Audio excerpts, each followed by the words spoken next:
Our next component is we've heard about the issue of addictions, how significant they are, how difficult they can be, and often how misunderstood they are. We then saw a positive way of working in preventing addictions in the family setting, the family meal, the family togetherness, the resilience that comes from the kind of work that Gary and Duane have shared with us. Now we're going to come to a component which is very important to everyone who works and has anything to do with the community, and that is the recovery component. One of the questions I'm asked wherever I travel in the world, why are we not involved in rehabilitation? And part of the reason is because rehabilitation is a hugely expensive exercise. But what we can do, and every church can do, every church can be a center of recovery. It's a great privilege to welcome Katia Reinert, who is the Health Ministries Director of the North America Division. You've seen her in the programs, moderating and leading the songs and praying with us and being a general encouragement. She is a nurse practitioner. She works in a cardiology and internal medicine practice, as well as doing her work in the North America Division. She has brought a tremendous breath of fresh air to that job and taken on a lot of new challenges. She's also, in her spare time between 2 and 4 o'clock in the mornings, she is busy doing her PhD at Johns Hopkins, and she is on the same basis trying to model a temperate life. I'm joking. And on top of that, she has a passion for the problem of addictions, but particularly on how people can have a journey to wholeness. For years, we had a program called Regenerations. She's going to tell you more about the new program, A Journey to Wholeness. Thank you, Katia, for being with us. You've brought a lot of materials. You've already had some of them. And we're going to give the time over to you to share with us. Thank you.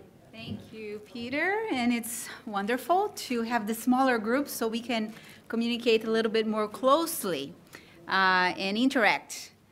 I've been so privileged and thrilled to be here with all of you. Before I get started, let me just ask, did all of you get the handouts that we pass out? If you did not receive any of them, raise your hand, and then we can go ahead and pass them out. We pass the brochure of what we'll be talking about, as well as the newsletter of our men, or the Recovery Ministries. We will make sure you will get those, okay?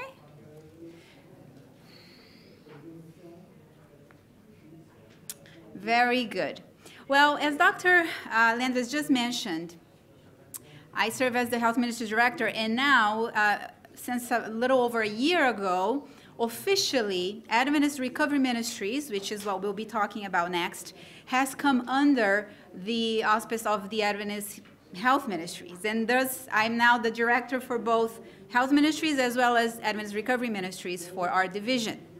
But this is really helping our churches, as it was said here, be this center for wholeness that we're talking about this week, but also not forgetting to include and really being intentional in including recovery as part of that. And, you know, as we have heard this afternoon, these wonderful presenters sharing this, the more we think and look at the studies, the research, we realize that this is really a process, right? Those of you, let me see, how many of you deal directly with people who are facing this issue of addictions? Psychologists, health providers, physicians, okay, quite a few of you. So you know that this is a process, right? It is a journey. That's why we've entitled this A Journey to Wholeness, because this whole goal of wholeness, it doesn't happen like this. It takes some time. And what we like to focus and really stress on this whole ministry is that all of us are in this journey. This is not for someone who is out there, oh yeah, that drug addict, or those of you who are health professionals who are dealing with your patients or your clients, oh, this is about my patient and my client. This is really very broad so that all of us can see where do we fit and how we can actually look and face our own brokenness in the areas of our lives that we are dealing with this addictive process, perhaps, as it was nicely, so beautifully shared here by Kiti, and so see where we are, where we need help, so we can begin our journey as well, and then we can share this journey with the people that we come in contact with. So it is a journey, and I'm just going to give to you one of the many, many emails that we're receiving now with this ministry that I'll be sharing more about. I'm just struck to see how many of our members are actually facing this reality. This is an email I received just yesterday, okay? I'm a struggling Adventist with sex addiction problem, but I do not cheat or have many girlfriends. I only date one girl. We've been dating since 2011 until now, and we've decided to stop having sex because we're not married. We want to do it right after marriage. But the problem is that I spend more time not having sex, if I spend more time not having sex, I start to lust and watch porn. I seriously need help. Are we ready to help this person? Is your church ready to help this person? Think about that. Yes? No. How many feel that in your church, the health ministries that you're doing, the medical missionary work that you're doing, you could help someone and you feel comfortable helping someone like this? Raise your hands. A few of you, not many people, right? And the reality is that this is not just here in Europe. Everywhere in the world that I've been privileged to travel and talk about some of these things, people don't feel ready. In fact, this is how many of us feel in the church. Okay, this is someone, here is this person, for instance, that just had the email, and he's saying, I need help, right? He's drowning. And then here we are on the right side, if you can see, it's a beach, and it's the church. And we're saying, oh, I'm so sorry, I don't have that spiritual gift. I can't help you, right? And so this is often what happens. The person is drowning, they are asking for help. Oftentimes, they don't even know who to ask help for. If they've developed some form of confidence in you, they will come and share. But then how are you and how are all of us going to be helping this person? If we turn our face and say, I don't have that spiritual gift, sorry, not sure, somebody will help you. And we don't come close and find ways to learn more and to engage in being the help this person needs, or at least referring him or her to the help that's available, we will miss the opportunity. And this is part of this whole idea that we are talking about this week, about comprehensive health ministries. So before I get into the real ministry of recovery that I'll be sharing about, I wanted to go back to some of the things, just as a summary of some of the principles behind this so that we can have a broad understanding. The ministry is called Adventist Recovery Ministries. As Dr. Landless just shared, for many years, the church had something in America that was called Regenerations. And it was based on the 12-step of recovery program, and like the AA, known, I think, around the world, and the 12-step recovery. And many of you who are psychologists, psychiatrists, you've probably had groups and you've helped facilitate or help walk beside people with addictions using this method. It's one of the well-studied strategies, interventions to help people deal with recovery or with their addictions. But this is really the new logo and the new name that was given to this ministry over the last few years once the North American division embraced it under our auspices. And it's now Adventist Recovery Ministries. And we really want to help people see that God has a path of life, and He has shown it to us. And we are walking this journey of this path of life. And this is what this ministry will help people do. But again, going back, you're here in Europe, and I came across this report in that was published in 2011, November 23. Are you familiar with the Organization for Economic Cooperation and Development, which actually has its headquarters here? You're familiar with that, right? So they look at many aspects that are linked to economic development, etc. And as we actually had somebody mention this, I believe it was Duane who actually mentioned earlier the economics and how that's linked to health. This report actually shows all of these countries, and you're going to see your country here, I am very sure. You see here most of the European countries, I think all of them are here, including other developed countries around the world. And what this report shows us is that actually people are living longer. Right? The mortality rate actually has declined over the last decades. And they're looking here at data from comparing 1960 to 2009. And you can see here life expectancy in 2009 compared to years some decades ago. And you see that all the countries have had an increase in longevity or decrease in mortality at all ages, about 11 years average, if you look at the average that they have there in red in the middle. Now, this is due for many reasons, and but one of the most very pronounced reasons, as it was said here earlier, is obesity.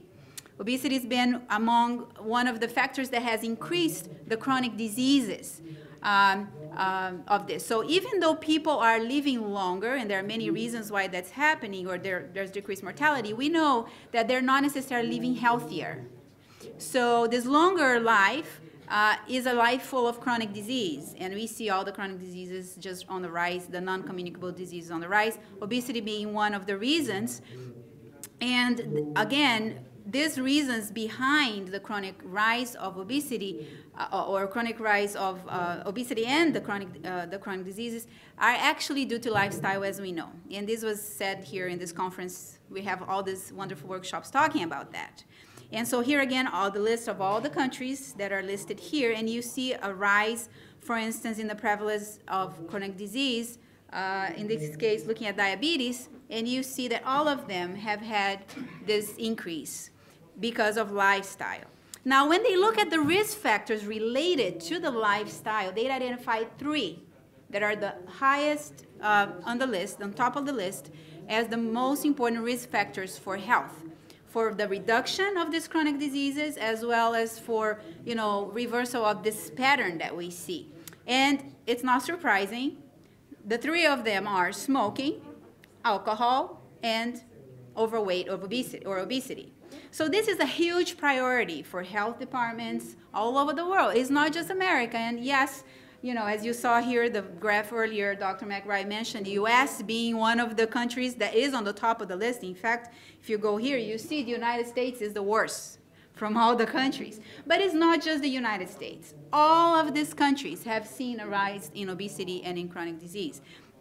And here are 3 risk factors that if we work to reverse this, we would be able to make a huge impact on chronic disease. So, and you see, all of the 3 of them are related to addictive behaviors in some ways, as it was mentioned here earlier. So you already heard all these different types of substance or chemical addictions, as Dr. Kiti here mentioned earlier, and then other types of addictions, not necessarily substance, but, you know, behaviors, habits that actually are very negative. And perhaps you may not have a chemical addiction, as many Adventists think, oh no, we don't have a problem with addictions. But oftentimes, we don't stop to think about some of these other things that we already heard earlier today. And, you know, all of these things can be addictive behaviors. And so we need to be able to look at ourselves and evaluate how we're behaving and how many of those actually are true to us. Now, we also learned earlier that this is addictive behavior is actually a false way of simply altering the way we feel, right? And that was well said earlier. And I like to think of it this way. We will never have enough of what we don't really need, because what we don't really need will never satisfy us, right? Those longings that we heard earlier, those deep rooted needs that people have, but that they try to substitute with some of these other behaviors, they will never be satisfied, because that's not what they really need. Not the food, not the chemical addiction that they're having, not those behaviors. Those are not going to satisfy them. Something else is what their need is. And we need to keep that in mind. So when we look at actually this whole chronic disease picture, Dr. Robert Marquette in Michigan, he is a public health officer in one of the counties there. He looked at these 10 leading causes of death, that many of them are related to chronic disease, as we just saw in this report. And he linked to those 10 leading causes of death 10 contributing factors that are behaviors. And you see them here. Yes, tobacco, alcohol, you know, diet patterns, and you go on to see a list of 10 different contributing factors that actually we that are used to teaching about health promotion, health prevention, always identify as those contributing factors for disease that we want people to learn about. But what he did is that he actually went deeper. He said, you know, it's not enough for you to tell somebody, stop smoking. You need to quit alcohol, or give them the knowledge of how bad that is for them. We actually need to go deeper, because all of these behaviors have root causes. And here he listed 8 root causes. Now, what do you think will be 8 root causes for why people engage in alcohol or tobacco or certain diet patterns of behavior? Based on what you already learned this afternoon from both presentations, what do you think would be some root causes of these behaviors here that actually lead to chronic disease and death? Low self-value or low self-worth, right? Very good. So, any others? Loneliness. Those 2 are listed here. You're correctly on target. Internal, external stress, anger, frustration, low self-worth, like she mentioned, low self-esteem, loneliness, right? Meaningless existence, hopelessness, emotional despair. Oftentimes, sometimes it could be lack of information, but these are deep-rooted needs, true needs that people have. And oftentimes, they try to meet that need using some of these other, it could be substances, it could be behaviors, or as nicely was presented to us earlier, but it's a false way to alter the way they feel, right? Because what they really need is something deeper. And both us evaluating our lives as well as helping people, we need to keep that in mind. Because all of these deep-rooted needs that people have, that are actually the root cause of those behaviors, they really can be summarized in one word: fear. Fear of not being accepted, fear of not being loved, fear of being lonely or forgotten, fear of not living a happy life, or not having recognition by others, or being accepted by what they are, who they are, or what they do. And so all these fears oftentimes are actually deep in people's lives that are dealing with these behaviors. And so God gives us the chance to then walk beside them, helping them in this process of recovery so they can substitute those fears for faith in God. And that faith can actually, you know, replace slowly those fears with the truth that God can give to us, as they learn to believe in themselves, believe in God, believe in all the promises that God has given each one, the value, the self-worth, and all the other principles that we know that God has been teaching us. So this is a way for us to understand what's deep inside. And in Adventist Recovery Ministries, we try to help people walk and understand those deep root causes. Now, we've been talking about comprehensive health ministries. And you've heard Elder Wilson mention this, is another word for what? Medical missionary work, right? And the idea is that comprehensive health ministries is not just for the medical people. We need to take that away. It's everyone, the lay people. So this ministry, Adventist Recovery Ministries, is a ministry that can be led by lay people as well as by health professionals, people who have experienced abuse or addictions, I should say, or people who have not, but have the clinical background to help others, or just want to help someone because in their family they have seen somebody hurt and they just feel called to help others overcome. So it's really a comprehensive idea of health ministries that is helping to guide us as we put this together and really engage our members to participate. And we've talked about medical missionary work being the hands of Jesus, bringing them to Christ as the center of recovery, developing relationships, right? Loving them, walking them along the way. And so this is what Adventist Recovery Ministries really is about.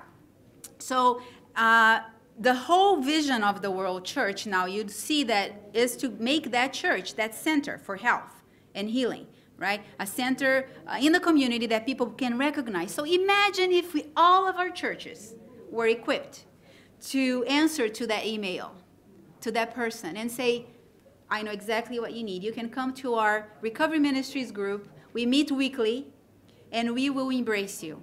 We will refer you to professionals who can help, and we'll be able to help you walk this path of recovery. Wouldn't that be wonderful? This is really what we're trying to help to do in North America, but I know is in the heart and passion for Dr. Landless as well, as he works with this whole area of addictions for the World Church, and help to make this available so every church can have this. In North America, of course, as I mentioned, our mission is actually to bring hope and wholeness to people. That's our vision and the division there. And in our health ministries, we also want every church to be a center for healing, for wholeness, and for health. And so I'm so grateful that our administration did embrace this ministry officially.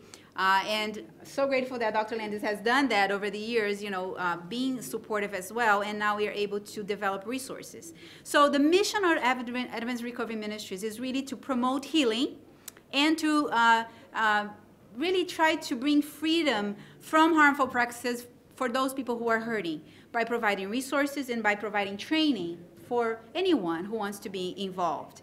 And again, as it was mentioned earlier, it was a transition from the old Regenerations program, that was a 12-step program, Christian, Christ-centered program, into what is now, you know, this ministry of the North American Division, and hopefully it will be a ministry of the whole world church officially as we move forward with this.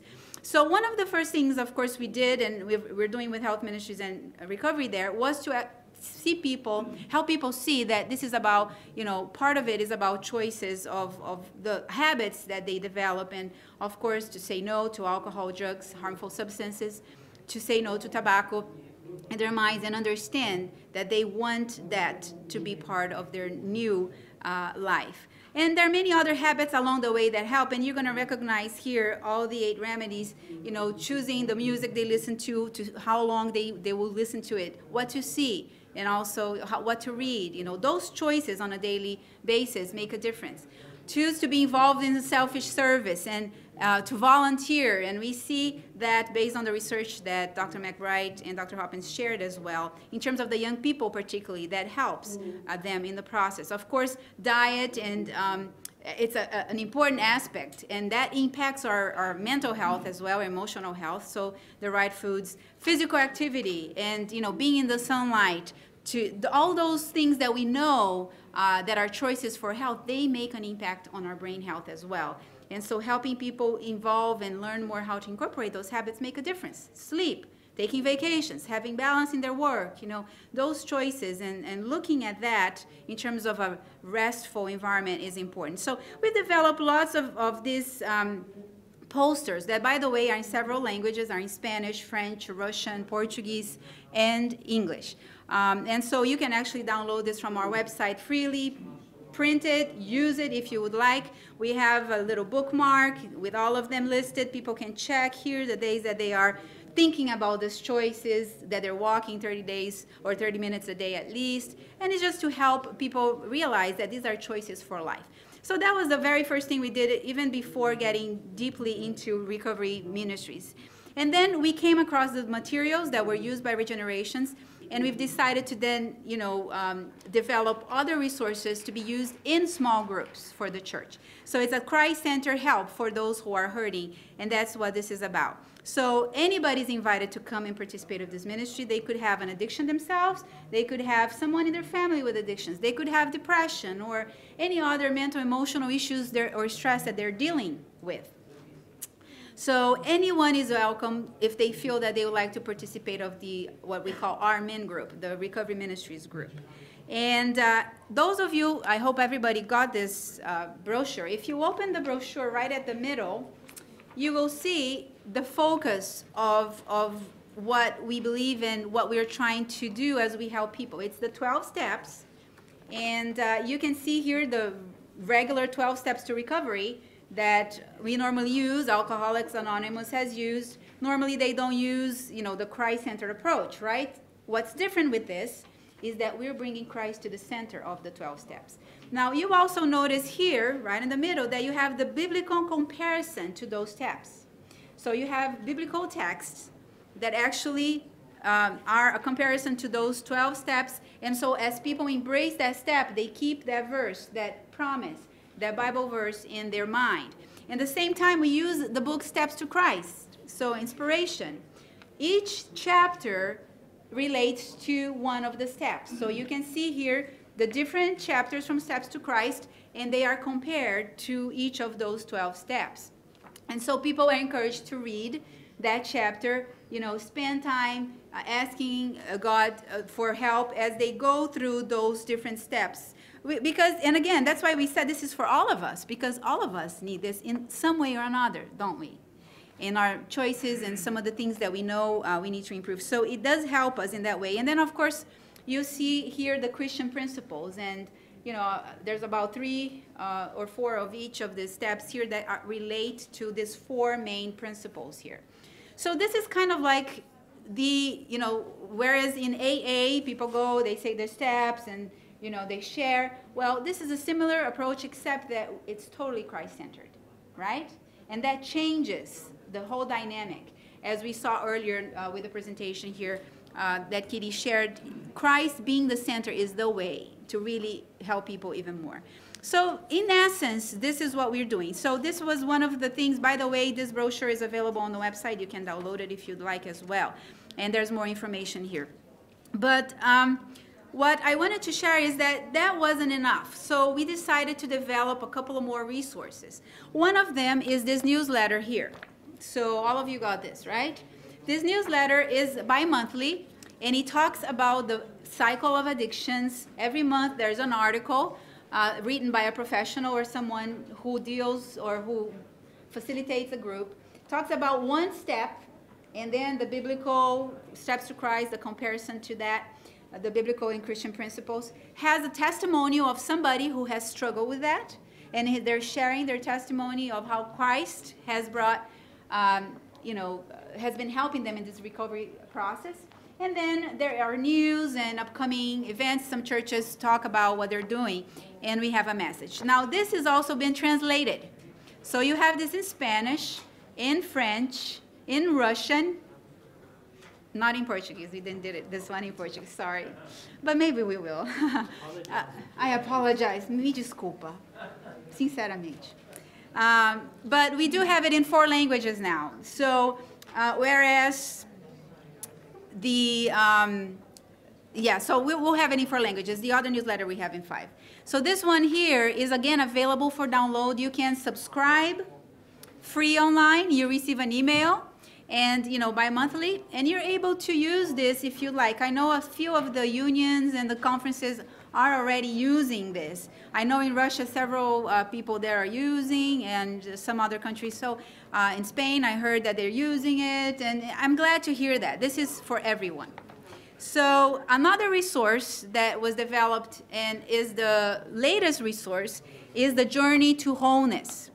So the Journey to Wholeness has 4 participant guides, which the people coming to the small groups use to follow and read. Going through this journey, it's set up as if it was a trip of recovery, a journey to recovery. And you have a travel guide that, you know, tells you and goes through this journey with you. And it has a facilitator guide, which for the leader of the group or the facilitator of the group, that kind of hosts the meeting and really facilitates the discussion, the sharing, the person uses that. And so we have this material available in English only at this present time, but I know there are plans to perhaps make it available in other languages as we move forward. So this is used by the local church or the local support group. It doesn't have to be in a church only. Schools can use it. Anybody could use this. And again, embracing everyone. And this can happen weekly, just like an AA meeting happened. Now, this does not necessarily substitute an AA meeting. People can still continue going to their AA meeting. Actually, you know, we can refer them. This can be the support group. We will be talking about Christ. You know, it will really focus on Christ as the source of recovery as they walk through these steps. And on our website, which you have there in the brochure, it's adventistrecovery.org, you'll be able to find all these resources. There's an online store where you can actually order it if you'd like. And then, you know, you are able to have access to this. The cost of this is $40 for the entire thing, the facilitator, the participant guides, and the facilitator guide. And it's right on our website if you have an interest to see that. Other things that we do with this ministry is awareness weekends. So some of our leaders, since this is under the structure of health ministries, the health ministries directors of the union, the conference, the church, they can also be the directors, or they can appoint someone who has a passion to be the director for recovery ministries, and then facilitate awareness weekends. If it's in a conference level or union level, they can come to a church, talk about this whole process of addictions, help people understand, and then perhaps encourage them to get the training. Because the very next thing is to train people on how to use those resources, how to understand the process of addiction, and how to deal with people that come, how to be able to refer them to professionals and others that can help, and other programs that can help as well. So we just have our last training, last month actually. We offered this training for recovery ministries at Every Health Summit. This was the second one that we've done. It's a fairly new resource that just came out last year. So this is the last group that took the training in our New York Health Summit, similar to what we have in here. We were in New York just a month ago. And so over 40 people were there to be trained, and now they are, you know, encouraged to go back to their churches and begin this ministry there. And we're going to have another one. Those of you who saw your program at the very last page of your conference program here, you have both the next summit that we'll be having in America in January, where we'll have this training again. And then you have there the website and the information about Journey to Wholeness as well. So, oh yeah, so we will be having this in Geneva next year as well. So that will be close to you. Good. And we can have that training there as well available. And what we hope to do with this now is to be taking this to in our division, to the unions, and make it available for the conferences, so we can train more people to be very aware of this and be able to use it. Now, a very exciting thing that just happened just a month ago is the partnership that we had with Hope Channel to produce a series called Unhooked. So this series is a series that's going to be, I believe it's 28 or close to 30 episodes, programs on Hope Channel. I know some of you already know about it because you came to talk to me about that. And these have been featuring all the different kinds of addictions and behaviors that are harmful, both with a story of someone, a testimony of someone, and telling about their struggles. In fact, Kiti here is one of our hosts in the program. She's done a terrific job there, helping to then bring the options for treatment and discuss some of the very important issues related to this process of recovery. The website is hopetv.org/unhooked. And I'm going to show now to you a little trailer of what this is. We hope then we're going to be having DVDs available of this so people can download and use and show it in their churches. I know Lifestyle TV here just talked to me that they would love to have that. And so we'll be going back and talking to Hope Channel, see how we can perhaps make it available in some ways. But I would like to share with you here just a quick trailer so you can have an idea of what this looks like and taste a little bit. I remember I would sit in the therapist's office and she would say, "You have a drug history of a 40-year-old woman." And I'm sitting there, 18 years old, thinking, I don't have a problem because I'm not legal to drink. Pills became part of my life. due to migraine headaches. I could not stop. I think I was 36 grand upside down at that time in the credit lines when I ran out of money because I was using that much cocaine. I was not a happy drunk. I was a mean drunk. One is not enough. So then you go to two. Two is not enough because you see you become addicted. I always had to have a needle by my bed, and if I didn't, I'd be terrified. From when you're little, you have to go to sleep with a stuffed animal. It changes when you're older and you're an addict, so you have to go to sleep with a lighter in your hand. I just wanted to be happy. And I thought that all the things that I wanted would give me happiness. I don't like losing control. And you know, I lost control. How did I get here? This is not the person my mother raised me to be. It's the disease of addiction. Everyone has a different bottom line, and that clearly was mine. Something seriously drastic had to change. And that's when the Lord stepped in. I love that. That's when the Lord stepped in. Isn't that what we need in our lives and in the lives of all the people that we know, perhaps in our families or in our communities? Imagine if our churches were ready to receive the people who are struggling out there. You know, some of the people I saw yesterday, like Dr. Henny-Size mentioned this morning, and he said, you know, do you want to make friends? We have a group that would love to make friends with you. We can come and we will embrace you. And they will come to a recovery group here and be able to find someone who cares and that will walk with them along that path of recovery. Wouldn't that be wonderful?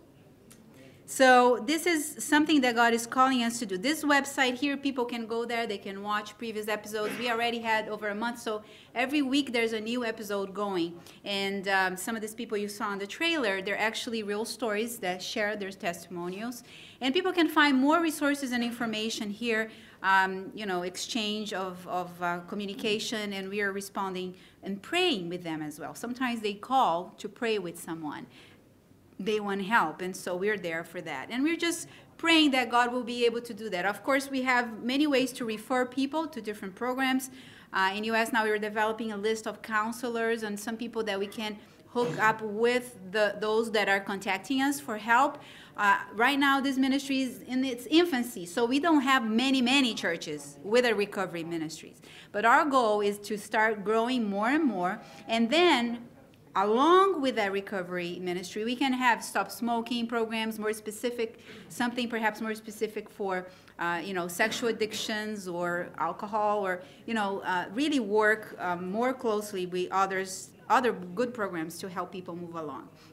And so this is in essence what Adventist Recovery Ministries is about to do. And I think that the whole idea is to help people turn to God and then find people who care and who can help point them to the right direction.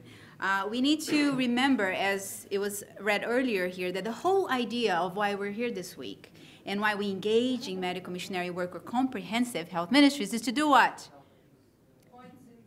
Yes, points in sick men and women to the man of Calvary who what? He takes the sin of the world away from us, and by looking at him, by going through these 12 steps where, you know, people will be touched to and called to look at Christ as the center for help. They will then be changed into his likeness. And we have this beautiful promise in Corinthians that said, thanks be to God, which giveth the victory through our Lord Jesus Christ. People can have victory. And this is also what's somewhat different than the regular AA program. You know, people don't need to go forever, their entire lives, never finding resolution. People can find victory in Christ. Of course, there's two aspects of this. We daily die, we daily walk and struggle and are in the recovery process, because only in heaven is when we'll have full recovery. Amen? However, here it is possible for us to also help people find true victory with those harmful habits that actually hurt them. So if we were to look at this struggling person that just emailed me not long ago, just yesterday, Wouldn't it be wonderful if I could say, well, where do you live? I know a church right around your corner where you can go and you be embraced. And then refer them also to others who can help. I was presenting this just a week ago, and one of the pastors who was there, who found victory, and through the 12 steps and through Christ, he wrote this prayer, which actually, he said, this is how I remember the 12 steps. Step 1 is about I can't, and this is his prayer to God, I can't. Step 2 is I can't, but you can. Step 3, I need to let you. Step 4, I'm a mess. We need to realize that. Step 5, it is my fault. It's not my husband, my daughter, my work. It's my fault. Step 6 says, I am ready. Step 7, please help me.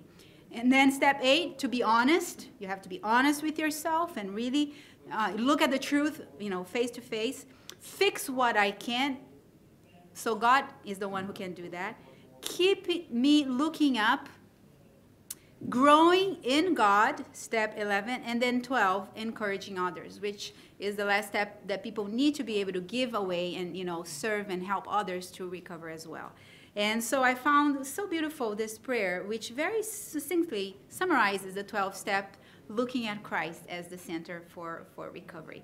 It's a journey, all of us are in this journey, and my prayer is that we'll be able to do something where we are.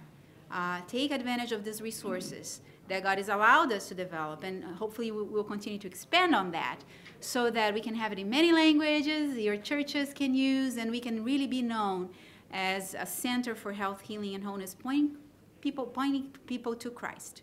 Because as we read earlier, we need to preach less, but spend more time walking beside people, coming close to them. This is what she says we need to do. Personal ministry, making friends with those that are hurting. And I love this promise. Accompanied by the power of persuasion, the power of prayer, and the power of the love of God, because that's what changes people, this work will not, cannot be without fruit. May God help us in that effort. Amen?